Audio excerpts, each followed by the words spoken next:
ਪੰਜਾਬ ਦੇ ਵਿੱਚ ਤੁਸੀਂ ਜਦੋਂ ਇੱਧਰ ਨੂੰ ਰੁਖ ਕਰਦੇ ਹੋ, ਕਸ਼ਮੀਰ ਤੋਂ ਚੱਲਦੇ ਹੋ, ਮਨ ਦੇ ਵਿੱਚ, ਜ਼ਿਹਨ ਦੇ ਵਿੱਚ ਕੀ ਗੱਲ ਹੁੰਦੀ ਹੈ ਪੰਜਾਬ ਲਈ ਔਰ ਕਸ਼ਮੀਰ ਦੀ ਸਾਂਝ? यही है कि अपने बीच में, अपनों के बीच में जा रहा हूँ। पुराने रिश्ते याद आते हैं जो कश्मीर और पंजाब के बीच में रहे हैं। हम सांझे ढंग से उनका हाल सोचते रहे, अपनों के बीच में जाकर अच्छा लगता है। कि जंग का मैदान पंजाब भी रहा है और कश्मीर को भी बनाया गया। कश्मीर और पंजाब ने तारीख लिखी है, खूने जिगर देकर।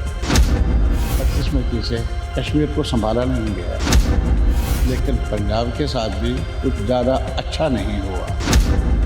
370 धारा जब हटा दी गई है तो उससे हालात हैं जो कश्मीर के बहुत अच्छे हो गए हैं। लेकिन यही गला है कि दिल्ली ने हमारी तरफ देखा भी तो उसमें अपनाइयत नहीं थी। ये तो हमारी बनाई हुई चीज़ें नहीं है, दहशतगर्दी कहिए। 47 में खून खराबा हुआ, कश्मीर में एक भी वारदात नहीं हुई। हो जा तो टुकड़े टुकड़े गैंग चुन लो या मोदी जी को चुन लो। टुकड़े टुकड़े गैंग पता नहीं किसको कहेंगे, उनको कहेंगे जिन्होंने उस वक्त जब टुकड़े टुकड़े हो रहे थे धर्म और मज़हब के नाम पर। टुकड़े टुकड़े का ये सबक आया कहाँ से? कश्मीर से नहीं। ਦੇਸ਼ ਦੀ ਸਿਆਸਤ ਵਿੱਚ ਨਵੇਂ-ਨਵੇਂ ਰੰਗ ਨੇ, ਨਵੇਂ-ਨਵੇਂ ਰੰਗਾਂ ਦੇ ਵਿੱਚ ਨਵੀਆਂ ਗੱਲਾਂ ਨੇ। ਚਾਹੇ ਉਹ ਪਾਰਲੀਮੈਂਟ ਹੋਵੇ, ਚਾਹੇ ਪੰਚਾਇਤੀ ਚੋਣ ਹੋਵੇ, ਦੇਸ਼ ਦੇ ਲੋਕਤੰਤਰੀ ਢਾਂਚੇ ਦੇ ਵਿੱਚ ਲੋਕਾਂ ਨੂੰ ਪਹਿਲ ਦਿੱਤੀ ਜਾਣੀ ਚਾਹੀਦੀ ਹੈ। ਪਰ ਕੀ ਦੇਸ਼ ਦਾ ਅੱਜ ਵੀ ਕੋਈ ਅਜਿਹਾ ਹਿੱਸਾ ਹੈ ਜਿੱਥੇ ਵਿਤਕਰੇ ਦੇ ਸ਼ਿਕਾਰ ਨੇ ਲੋਕ? ਜਿੱਥੇ ਸਹੂਲਤਾਂ ਦੇਣ ਦੀ ਗੱਲ ਆਉਂਦੀ ਹੈ ਤਾਂ ਪਹਿਲਾਂ ਇਹ ਦੇਖਿਆ ਜਾਂਦਾ ਹੈ ਕਿ ਕਿਹੜੇ ਖਿੱਤੇ ਨਾਲ ਸੰਬੰਧ ਰੱਖਦੇ ਨੇ। ਅੱਜ ਅਸੀਂ ਗੱਲ ਕਰਾਂਗੇ ਜੰਮੂ ਤੇ ਕਸ਼ਮੀਰ ਦੀ। 370 ਧਾਰਾ ਜਦੋਂ ਹਟਾ ਦਿੱਤੀ ਗਈ ਤੇ ਉਸ ਤੋਂ ਬਾਅਦ ਕੀ ਜਿਹੜੀ ਗੱਲ ਦਾ ਦਾਅਵਾ ਕੀਤਾ ਗਿਆ ਕੇਂਦਰ ਵੱਲੋਂ, ਉਹ ਹਾਲਾਤ ਉਸੇ ਤਰ੍ਹਾਂ ਬਣੇ ਸੁਖਾਵੇਂ ਨੇ ਜਾਂ ਫਿਰ ਲੋਕ ਖੱਜਲ ਖੁਆਰੀ ਦਾ ਸਾਹਮਣਾ ਕਰ ਰਹੇ ਨੇ? ਮੇਰੇ ਨਾਲ ਇਹ ਸਾਰੇ ਮਸਲੇ ਤੇ ਗੱਲ ਕਰਨਗੇ CPI-M ਦੇ ਸੀਨੀਅਰ ਆਗੂ ਔਰ ਕੁਲਗਾਮ ਤੋਂ 4 ਵਾਰ ਉਹ ਵਿਧਾਇਕ ਰਹਿ ਚੁੱਕੇ ਨੇ। ਜੰਮੂ ਤੇ ਕਸ਼ਮੀਰ ਦੀ ਅਸੈਂਬਲੀ ਜਦੋਂ ਬਣਦੀ ਸੀ, ਪਰ 2019 ਤੋਂ ਲੈ ਕੇ ਹੁਣ ਤੱਕ ਤਕਰੀਬਨ 3-4 ਸਾਲ ਦਾ ਸਮਾਂ ਕਹਿ ਸਕਦੇ ਹਾਂ, ਕੋਈ ਇਲੈਕਸ਼ਨ ਨਹੀਂ ਅਸੈਂਬਲੀ ਦੀ, ਪਰ ਪੰਚਾਇਤੀ ਚੋਣਾਂ ਵੀ ਹੋ ਰਹੀਆਂ ਨੇ ਤੇ ਪਾਰਲੀਮੈਂਟ ਚੋਣ ਵੀ ਹੋ ਰਹੀ ਹੈ। ਇਹਨਾਂ ਨਾਲ ਹੀ ਅਸੀਂ ਗੱਲਬਾਤ ਕਰਦੇ ਹਾਂ। ਮੇਰੇ ਨਾਲ ਕਾਮਰੇਡ ਯੂਸਫ ਤਾਰਾਗਾਮੀ ਜੀ ਨੇ। ਕਾਮਰੇਡ ਜੀ, ਸਭ ਤੋਂ ਪਹਿਲਾਂ ਪੰਜਾਬ ਦੇ ਵਿੱਚ ਤੁਸੀਂ ਜਦੋਂ ਇੱਧਰ ਨੂੰ ਰੁਖ ਕਰਦੇ ਹੋ, ਕਸ਼ਮੀਰ ਤੋਂ ਚੱਲਦੇ ਹੋ, ਮਨ ਦੇ ਵਿੱਚ, ਜ਼ਿਹਨ ਦੇ ਵਿੱਚ ਕੀ ਗੱਲ ਹੁੰਦੀ ਹੈ ਪੰਜਾਬ ਲਈ ਔਰ ਕਸ਼ਮੀਰ ਦੀ ਸਾਂਝ ਲਈ? नहीं, बस यही है कि अपने बीच में, अपनों के बीच में जा रहा हूँ। और पुराने रिश्ते याद आते हैं जो कश्मीर और पंजाब के बीच में रहे हैं। कठिनाइयों में एक दूसरे की मुश्किलात को हम सांझे ढंग से उनका हाल सोचते रहे, हमारे बुज़ुर्ग भी और हम भी। और इसलिए अपनों के बीच में जाकर अच्छा लगता है। कश्मीर हो या पंजाब हो, शुरू इतिहास के पन्ने जब हम फरोलते हैं तो एक चीज़ जो बहुत कॉमन है कि जंग का मैदान पंजाब भी रहा है और कश्मीर को भी बनाया गया। इसकी वजह क्या लगती है आपको? नहीं, ये सिर्फ मेरे ख्याल में एक पहलू होगा, लेकिन अगर आप इस खित्ते की तारीख़ को जांचने की कोशिश कर लेंगे तो कश्मीर और पंजाब ने तारीख़ लिखी है, खूने जिगर देकर। याद कर लीजिए यहाँ की जो गदर मोमेंट रही है, एक हिस्टोरिक मार्च रहा कुर्बानियों का आज़ादी के लिए। और ये भी देख लीजिए कश्मीर में भी उन दिनों वहाँ के लड़के, बच्चे बच्चियाँ तालीम हासिल करने के लिए यहाँ आते थे, लाहौर आते थे और जगहों पर जाते थे। यूनाइटेड पंजाब था। और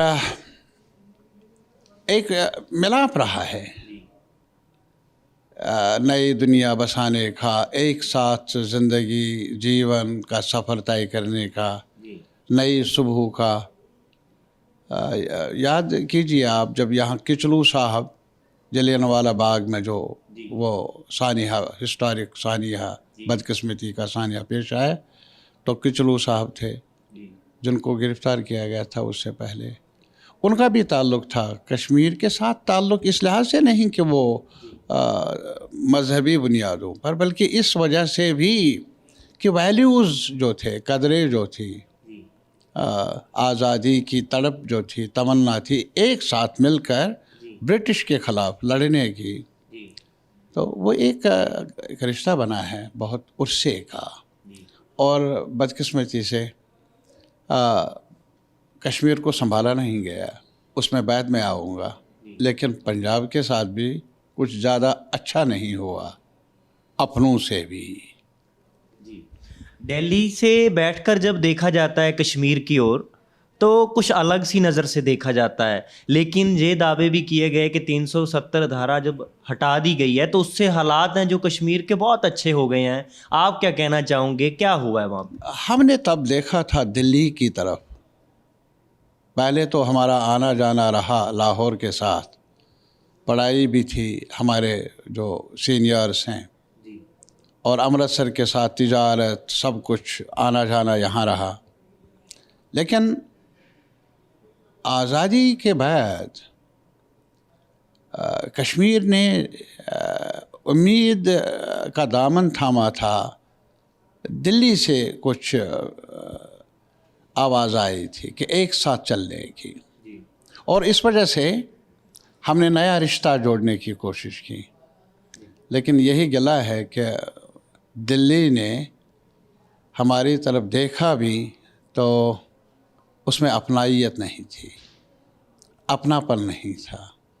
और आज भी अगर मुझे बताएंगे क्या हमारी दर्द क्या है कश्मीरियों की, हमारी ये जो अनसर्टनिटीज़ हैं, जो भी आप नाम दे वहाँ, ये तो हमारी बनाई हुई चीज़ें नहीं है। दहशतगर्दी कहिए, वो कहिए, ये कहिए, जो भी आज नाम मंसूब किए जाते हैं कश्मीर के साथ, ये हमारे नहीं थे।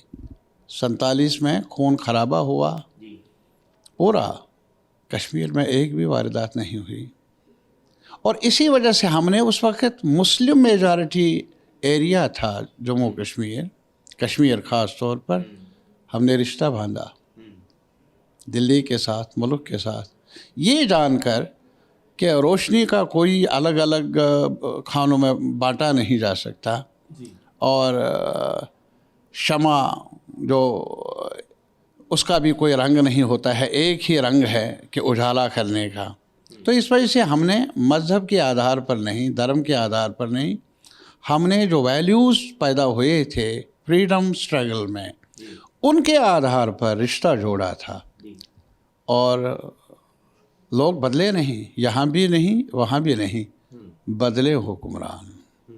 उन्होंने हुक्मरान तो आज भी कह रहे हैं, अमित शाह जो गृह मंत्री हैं हमारे देश के, वो कह रहे हैं एक बात चुननी होगी आपको, या तो टुकड़े टुकड़े गैंग चुन लो या मोदी जी को चुन लो। ये बातें हो रही हैं आज भी देश की सियासत नहीं, आज की बात मैं ये कहूँगा कि टुकड़े टुकड़े गैंग पता नहीं किसको कहेंगे, उनको कहेंगे जिन्होंने उस वक्त जब टुकड़े टुकड़े हो रहे थे धर्म और मज़हब के नाम पर, जम्मू में भी खून आदम गिरा था, यहाँ लाहौर में भी, अमृतसर में भी, दिल्ली में भी, तब तो कश्मीरियों ने उस वक्त एक भी तिनका इधर उधर गया नहीं। कश्मीरी पंडित हैं, वो तब भी महफूज थे, और मुसलमान वहाँ का तब भी आपस में एक साथ मिलकर एक दूसरे की हिफाजत में लगे थे। ये मुझे बताओ, टुकड़े टुकड़े का ये सबक आया कहाँ से? कश्मीर से नहीं, कश्मीर से नहीं। और आज भी ये चुनने का हमने गांधी का हिंदुस्तान चुना था, और जिस हिंदुस्तान में भाईचारे की कस्में खाई जाती थी, मस्जिद और मंदिर को अजान हो या कहीं पर मंदिर की घंटी बजे, वो कोई फ़र्क नहीं, डर नहीं था, खौफ नहीं था। और अगर आज कहेंगे कि मस्जिद और मंदिर के नाम पर डर पैदा किया जाए और डंडे से रिश्ते कायम किए जाए, वो हमने तब भी नहीं माना था, अब भी मानने का इरादा नहीं है। अगर मैं बात करूं कश्मीर के उस इलाके की जहां से आप आते हो, आसपास का एरिया में या इधर उधर, कैसे लोग क्या सोच रहे हैं आज की तारीख में? क्योंकि ये बातें चल रही हैं कि पंचायती चोनें भी हो रही हैं, इलेक्शन हो रहे हैं, पार्लियामेंट भी हो रही हैं, लेकिन असेंबली की चोन नहीं हो रही। मैं एक ही चीज़ बताऊंगा मेरे भाई, क्या ये सही नहीं है कि 2018 तक वहाँ असम्बली थी और उसको यकायक ख़त्म किया गया, डिसॉल्व किया गया। उसके बाद 2019 में जब देश में पार्लियामेंट के चुनाव हुए, वहाँ भी चुनाव हुए। उसके बाद यकायक उन्होंने 2019 में 5 अगस्त को जो किया, उसके बाद उन्होंने ऐलान किया कुछ अरसे के बाद कि हमने अमन कायम किया और अब दहशतगर्दी नहीं, वायलेंस नहीं, अब 370 के खात्मे के बाद अमन व अमान है। पंचायती चुनाव करवाए इन्होंने। इनका कहना है कि हमने डीडीसी के चुनाव भी करवाए, जो कि किए गए। लेकिन ये आज तक समझा नहीं हमने कि पार्लियामेंट के चुनाव भी होते हैं और पंचायत के भी। असम्बली से डरते क्यों हैं ये लोग? ये 2019 के बाद नहीं, 2018 से एक खत्ता है हमारे मुल्क में जहाँ असम्बली नहीं। हता कि हमारा आईन, जम्मू कश्मीर का कॉन्स्टिट्यूशन, वो तोड़ा गया, लेकिन मुल्क का आईन तो अभी बराबर मौजूद है। उस आईन में अब भी जो फ्रेंचाइज का राइट है, असम्बली चुनने का, पार्लियामेंट चुनने का और इदारों को चुनने का, वो पूरे देश में मौजूद है। लेकिन न मालूम कश्मीर में क्यों नहीं। असम्बली चुनाव के बारे में जम्मू कश्मीर के आवाम को डिप्राइव क्यों रखा जाता है? और या तो दो ही बातें होंगी, या तो डर है कहीं असम्बली में जवाबदेही का मौका ना मिले, क्या किया क्या नहीं किया इसका हिसाब किताब देना होगा हाकिमों को, लीडरों को। शायद इस वजह से भी डर है, या इस वजह से कि वो अभी भी जम्मू कश्मीर के अवाम को अपने हुकूक से, जो एलिमेंट्री हुकूक है, कॉन्स्टिट्यूशन में दर्ज है, उनसे भी दूर रखना चाहते हैं ये लोग। क्या इस वजह से इन्होंने ऐलान किया कि स्पेशल स्टेटस हमने ख़त्म कर दिया? लेकिन ये स्पेशल ट्रीटमेंट हमें क्यों मिल रहा है? ये भी स्पेशल है ना। पंजाब में असम्बली के चुनाव, अभी हिमाचल में असम्बली, अभी गुजरात में, अभी नॉर्थ ईस्ट में भी होने वाले हैं। और 2018 से लेकर आज तक जम्मू कश्मीर में असम्बली चुनाव क्यों नहीं? ये सवाल है, जवाब देना ही पड़ेगा इस सरकार को अवामी अदालत में। बहुत शुक्रिया जी। Thank you. ਇਹ ਸੀ ਸਾਡੇ ਨਾਲ ਕਸ਼ਮੀਰ ਤੋਂ ਜਿਹੜੇ 4 ਵਾਰ ਵਿਧਾਇਕ ਬਣੇ, ਅਸੈਂਬਲੀ ਵਿੱਚ ਚੁਣ ਕੇ ਗਏ, ਲੋਕਾਂ ਦੀ ਨੁਮਾਇੰਦਗੀ ਕੀਤੀ, ਪਰ ਇਹਨਾਂ ਦਾ ਇੱਕ ਗਿਲਾ ਹੈ ਕਿ ਦਿੱਲੀ ਸਾਨੂੰ ਸਪੈਸ਼ਲ ਟਰੀਟਮੈਂਟ ਕਰ ਰਹੀ ਹੈ। ਔਰ ਸਪੈਸ਼ਲ ਟਰੀਟਮੈਂਟ ਵਿੱਚ ਕੀ ਘਾਟਾਂ ਨੇ, ਕੀ ਉਣਤਾਂ ਆਈਆਂ ਨੇ, ਇਹਨਾਂ ਨੂੰ ਦੂਰ ਕਰਨਾ ਚਾਹੀਦਾ ਹੈ ਕੇਂਦਰ ਸਰਕਾਰ ਨੂੰ। ਔਰ ਜਿਸ ਤਰੀਕੇ ਨਾਲ ਹੁਣ ਦੇ ਹਾਲਾਤ ਨੇ ਜਾਂ ਸ਼ੁਰੂ ਤੋਂ ਲੈ ਕੇ ਹੁਣ ਤੱਕ ਜਿਸ ਤਰ੍ਹਾਂ ਨਜ਼ਰੀਆ ਰੱਖਿਆ ਗਿਆ ਕਸ਼ਮੀਰ ਲਈ, ਉਹ ਬਦਲਣ ਦੀ ਲੋੜ ਹੈ। ਇਹ ਸਨ ਸਾਡੇ ਨਾਲ ਕਾਮਰੇਡ ਯੂਸਫ ਤਾਰਾਗਾਮੀ, ਜਿਨ੍ਹਾਂ ਨੇ ਆਪਣਾ ਤਜਰਬਾ ਸਾਂਝਾ ਕੀਤਾ ਹੈ ਔਰ ਕੁਝ ਗੱਲਾਂ ਸਾਂਝੀਆਂ ਕੀਤੀਆਂ ਨੇ, ਜਿਹੜਾ ਸੁਨੇਹਾ ਹੁਣ ਦਿੱਲੀ ਤੱਕ ਪਹੁੰਚੇਗਾ ਇਸ ਇੰਟਰਵਿਊ ਜ਼ਰੀਏ।